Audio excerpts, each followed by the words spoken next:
4 screening interviews, down to my last 2. Richard started twirling the tag from his tea bag again, beginning to get anxious, knowing today's interview was his only real chance. "Remember A Mathematician's Apology?" Dad said. His gaze was now locked in on Richard, intent.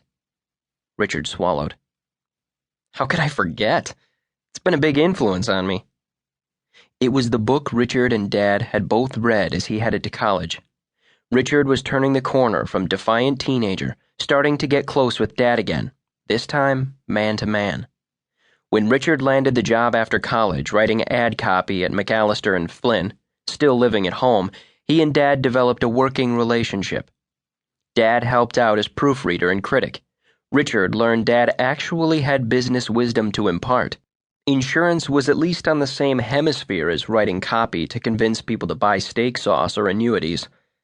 Business became a common language and culture that kept them up late nights, talking about interest rates, the CPI, and eventually, over a scotch now and then, they discussed the novels of Elmore Leonard or Trollope, the music of Mozart and Beethoven.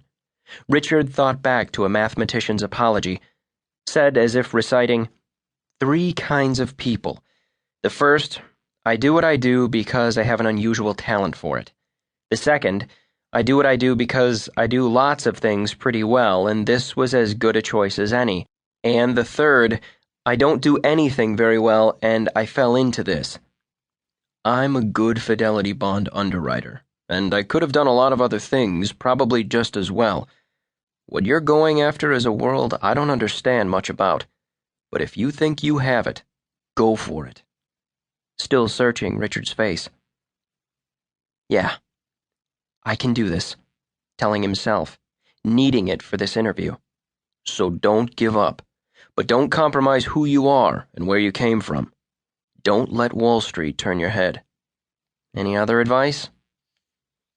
"Well, since you ask," Dad said, now giving him that half-smile he wore when he launched a zinger but still wanted to show affection.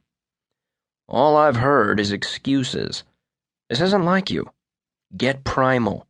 Think like these Wall Street guys, like a caveman who needs to win over a woman or he can't procreate. Put some oomph into it. You're on your own.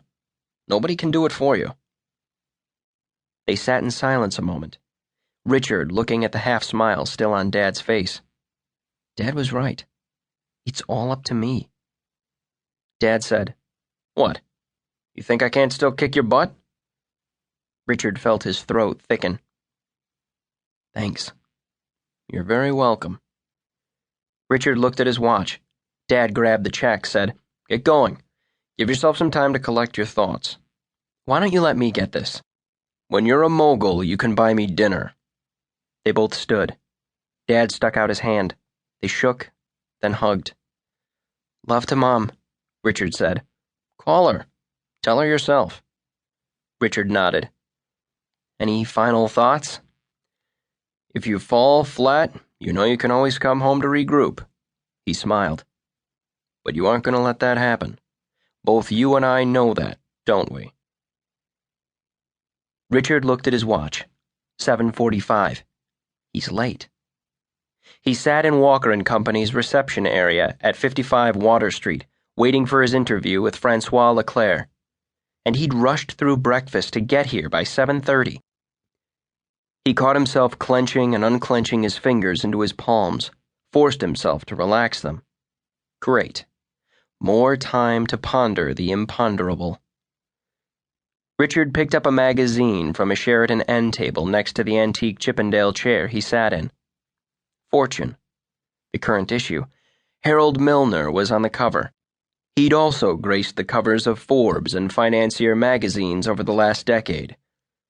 In the cover picture for the article, Financial Engineering on Steroids, Milner stood in a conference room at Walker and Company. It was probably the very one Richard sat outside now.